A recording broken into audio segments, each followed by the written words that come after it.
안녕하세요. 저는 2001년 아파트 일을 시작해서 현재까지 24년 동안 관리 현장에서 일하고 있는 주택관리사 송미순 소장입니다. 주택관리사 합격하신 거 진심으로 축하드리고요. 이미 취업하신 분도 계시겠지만 처음에 관리 현장을 부임하게 되면 처음 회의 일정이 많이 어렵고 두렵습니다. 저도 여러분들처럼 그 과정을 겪었기 때문에 그동안 경험했던 것들을 정리해서 여러분들에게 도움이 될 수 있도록 오늘 최선을 다해 보겠습니다. 교재를 신청하셔서 있으신 분은 교재를 보시면서 하셔도 되고요. 아니면 오늘 PPT를 보면서 진행할 거니까 잘 따라오시면 되겠습니다. 교재는 새롬 주거문화지원센터에서 신청하시면 구하실 수 있습니다. 자, 그러면 시작해 보도록 하겠습니다. 인터넷에서 관련 자료를 잘 찾아보시면 많이 있습니다. 그걸 응용하셔서 사용하셔도 되시고요. 처음 단지에 부임하시면 단지에서 해오던 방식을 토대로 진행하시는 것이 가장 좋습니다. 오늘 배우시는 것도 현장에서 여러분들이 직접 사용할 수 있는 실무 교육이니까요. 끝까지 잘 따라오시면 도움이 크게 되실 겁니다. 자, 회의 시간은 길든 짧든 간에 어떻게 준비하느냐에 따라서 회의 결과가 만족스러울 수도 있고 그 다음에 또 시간 낭비라고 생각할 수도 있습니다. 그래서 오늘 순서에 있는 요 목록대로 진행을 할 건데요. 잘 배우셔서 감을 잡으시고 현장에서 만족스러운 회의 자료로 능력을 발휘하시기 바랍니다. 표준관리 규약 준칙에서는 회의 자료에 관한 제안서 서식과 회의록 서식밖에 없습니다. 입주자 대표 회의 자료 작성에 대한 기준이 딱히 없기 때문에 관공서나 지방의회에서 진행하는 방식을 취하고 있습니다. 자, 오늘 교육을 통해서 회의 자료 작성 기준을 제시해드리고 또 안건에 대한 내용 설명을 잘 해야 의결을 통해서 여러분들이 관리 운영하는데 목적을 달성할 수 있을 것입니다. 우선 간단하게 객관을 파악하고 넘어가겠습니다. 자, 회의라는 것은 2명 이상의 다수인이 모여서 어떤 안건을 교섭하는 행위이고요.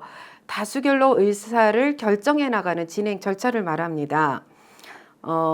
공동주택에서는 입주자 대표 회의가 의사결정 기구이기 때문에 이 회의를 통해서 입주자 등을 대표해서 선출된 대표자가 권한을 대신해서 행사를 하는 것입니다.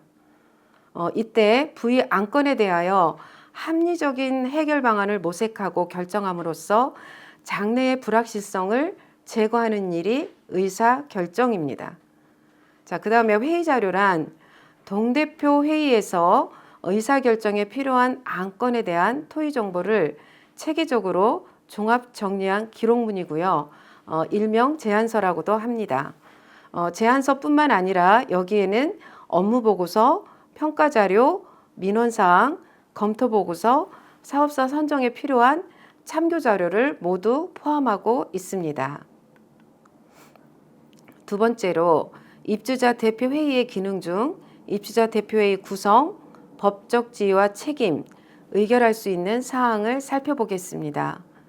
입주자 대표회의는 각 동별 대표자로 최소 4명 이상 구성하도록 공동주택관리법 관리규약으로 정해져 있습니다. 소장이 회의 자료를 만드는 이유는 그 의결한 안건에 대한 법적 책임이 중요하기 때문입니다. 그 찬성한 안건에 대한 책임이 동대표에게 주어진다는 것입니다.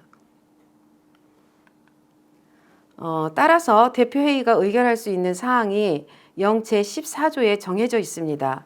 교재 10페이지 한번 보실까요? 자, 1번에서 17번 항을 수시로 읽어보셔야 입대위에서 할 수 있는 일이 그리고 안건으로 상정할 수 있는 것이 무엇인지 인지할 수 있습니다. 자, 1번부터 관리규약 개정안의 제안 쭉 내려오셔서 17번까지 그렇게 자주 수시로 읽어보시고요. 관리규약 27조도 수시로 읽어보셔야 됩니다. 자, 큰 세 번째 입주자 대표회의의 운영 절차입니다. 뒷부분에 가서 제공된 예시에 따라서 회의 자료를 만들어 진행을 해도 무리가 없겠지만 지금 우리가 보고 있는 내용이 전제되어야 실무에서 여러분들이 실수를 줄여갈 수 있습니다. 먼저 회의 소집 절차입니다. 언제나 관리규약에 의한 절차와 형식을 갖추어야 되고요. 보통 회의는 정기회의와 임시회의로 구분하고 회장이 소집을 합니다. 회장이 회의를 소집하고자 할 때는 회의 개최 5일 전까지 일시, 장소, 안건, 그리고 입주자 등의 방청 방법을 동별 대표자에게 통지를 하고요. 관리 주체는 이것을 게시판에 공개해야 됩니다. 안건 제안은 동별 대표자, 또 관리사무소장, 입주자 등이 할 수 있습니다. 공동주택에서는 안건 제안자는 별지 7호 서식에 따라서 작성을 해가지고 회장에게 제출하도록 되어져 있습니다. 자, 회장은 제출받은 안건을 입주자 대표 회의에 상정해야 되고요. 순서를 보시면 회의 소집, 안건 제안, 그 다음에 또 안건 상정까지 여기까지 왔네요. 자, 다음은 회의 자료를 작성해서 배부해야 되는데요. 회의 자료는 현실적으로 관리소장이 100% 다 작성하게 됩니다. 회의 자료를 5일 전에 각 동별 대표자에게 배부하는 것은 회의 개최 전에 내용을 미리 파악하도록 함으로써 회의 진행을 편하게 하기 위함입니다.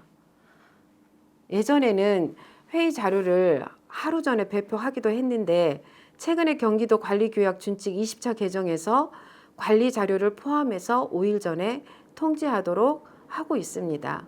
자, 부득이한 경우에는 당일 자료를 배포할 수 있지만 우리는 관리규약을 준수해서 일처리하는 것이 문제가 없을 것입니다. 당일날 회의 개최입니다. 교재가 있으신 분은 13페이지 번호대로 순서를 한번 보실까요? 자, 개회 선언, 그 다음에 성원 보고, 그 다음에 업무 보고, 부의 안건 상정, 안건 심의, 표결 순서대로 이 과정을 입주자 대표 회장이 회의를 주관합니다. 성원 보고는 주로 총무가 진행하는데요. 의결 종족수 확인을 해서 회의 가능 여부를 결정하는 것입니다. 입주자 대표 회의를 할 때 구성원 과반수 의결 종족수가 미달이 되면 회의는 가능한데 요건을 갖추지 못했기 때문에 의결은 불가능합니다. 자, 혹시 모르고 진행했다 하더라도 차후에 무효가 되거나 또는 취소가 될 수 있습니다. 다음은 업무 보고나 부의 안건에 대한 제안 설명에서 소장의 역할이 너무나도 중요합니다. 일단 관련법 숙지하는 것은 필수이고요. 특히 입찰 같은 경우에는 꼼꼼하게 준비를 해서 회의가 진행되도록 해야 됩니다. 우리가 편안한 단지에서 근무하게 되면 문제가 없지만 좀 어렵게 하는 단지에 부임해서 근무를 하다 보면 서류 하나하나가 나를 지켜줄 수 있는 중요한 자료가 됩니다. 자, 밥원의 의결 방법은요, 구성원 과반수 찬성으로 의결을 합니다. 자, 과반수는 반수가 넘는 것으로 2분의 1과는 좀 다릅니다. 10명의 반수는 5명이고요. 과반수는 6명에서 10명이 되겠죠. 자, 구성원 3분의 2 이상 찬성이 필요한 경우도 구성원의 3분의 2의 소수점이야 절상한 수치를 더한 숫자입니다. 이런 것도 잘 못하셔서 관계 법령이나 관리규약에 위배되는 경우가 있거든요. 자, 이렇게 법령이나 규약에 위배되는 하자 있는 의결은 무효가 됩니다. 자, 안건에서도 이렇게 무효가 되는 경우가 있는데요. 이럴 경우에는 관리소장이 발견을 해서 꼭 재심의 신청을 해야 됩니다. 회의록 작성과 공개도 명확히 작성하도록 법에서 유도하고 있습니다. 그러나 현실에서 그대로 실천하기는 솔직히 어려워요. 그럼에도 불구하고 지자체에서 가장 많이 시정명령을 당하는 부분이기도 합니다. 예를 들어서 발언자의 성명, 표결 내용을 명확하게 기록하지 아니하였음. 그 다음에 또는 그 별지 7-2호 회의록 서식 작성 방법에 따라 기록되지 아니하였음. 이런 것들이 어려운 부분이지만 비슷하게라도 잘 맞추어서 나가야 될 것 같습니다. 이제는 회의 자료 작성 실무를 알아보도록 하겠습니다. 회의 자료를 잘 만들어야 하는 이유. 첫 번째, 관리 운영의 집행력을 확보. 교재 보시면 두 번째, 또 세 번째, 네 번째, 다섯 번째 쭉 있죠. 결국에는 여덟 번째, 소송 사건 발생을 했을 때 방어권 자료로의 역할을 위해서라는 것을 기억하셔야 됩니다.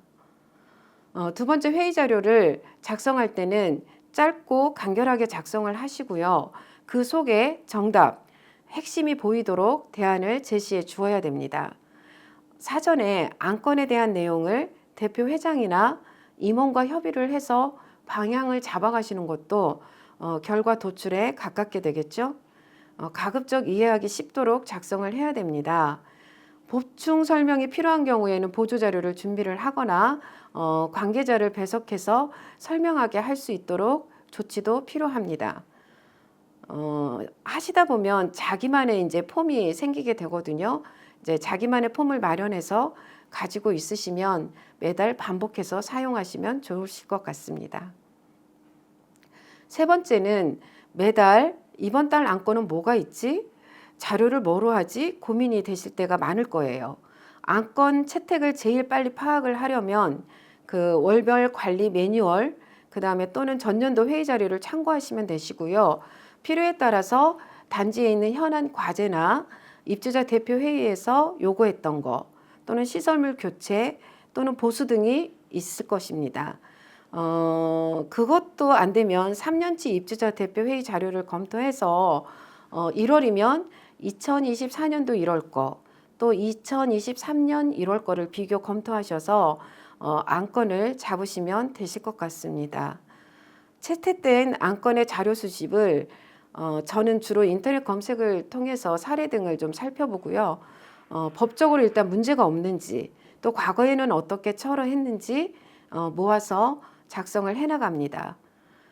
이 작업은 매월 반복이기 때문에 어렵게 생각하지 마시고 차분하게 작성하다 보면 하루 이틀 만에 대부분 작성을 마칠 수 있습니다.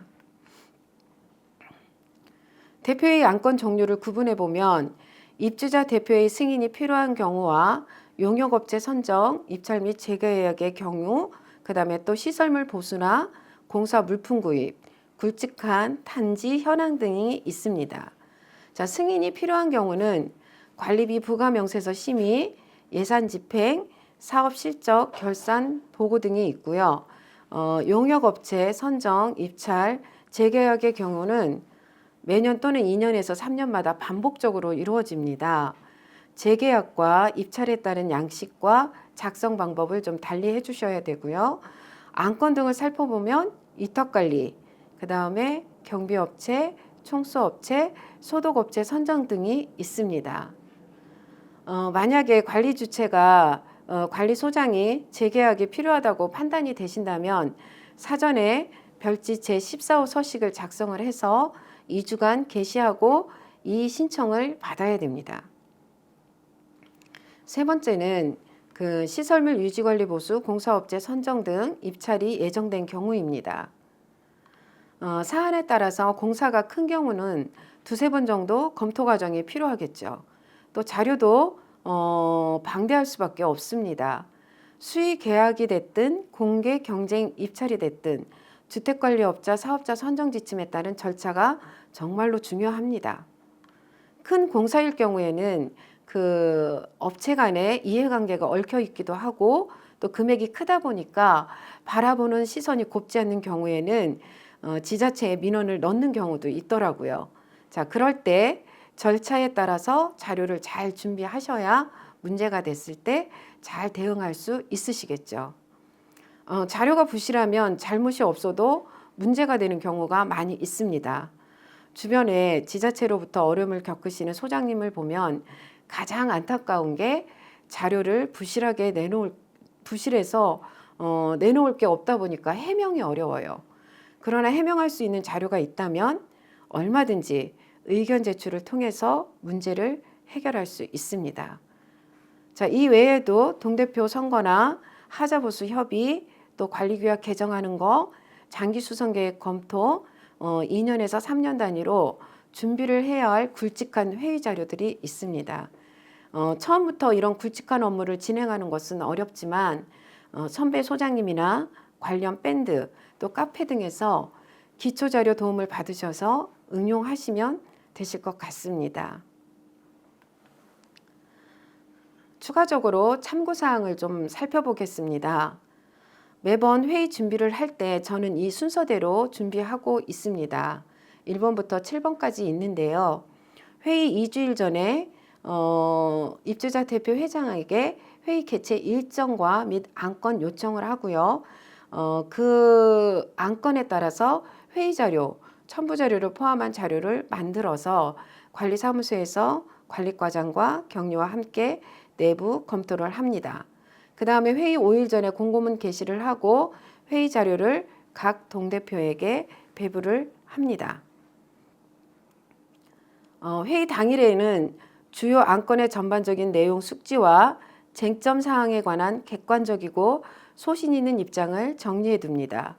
그리고 회의장 사용에 차질이 없는지 또 뭐 필요한 소품, 보조 장비 등을 좀 살펴보시고요. 혹시라도 불가피한 사유로 참석하지 못할 회원이 발생할 경우에 불참 사유를 미리미리 파악을 해서 당일 회의 진행에 무리가 없도록 준비합니다. 회의가 끝나게 되면 회의 의결 공고문을 작성해서 회장님과 협의가 끝나면 게시판에 게시하는 것으로 마무리가 됩니다. 최근 경기도 감사 과정에서 지적된 사례를 보면 공고기간 미준수, 회의 결과를 상이하게 공고하는 것 등이 있는데요. 주의해서 진행하시면 되실 것 같습니다. 경기도 감사 주요 지적 사례를 제가 찾아봐 놨는데요. 이 내용을 좀 살펴보셔서 주의를 하셔서 진행하시면 되실 것 같습니다. 잠깐 쉬셨다가 예시문 실무를 배워보도록 하겠습니다.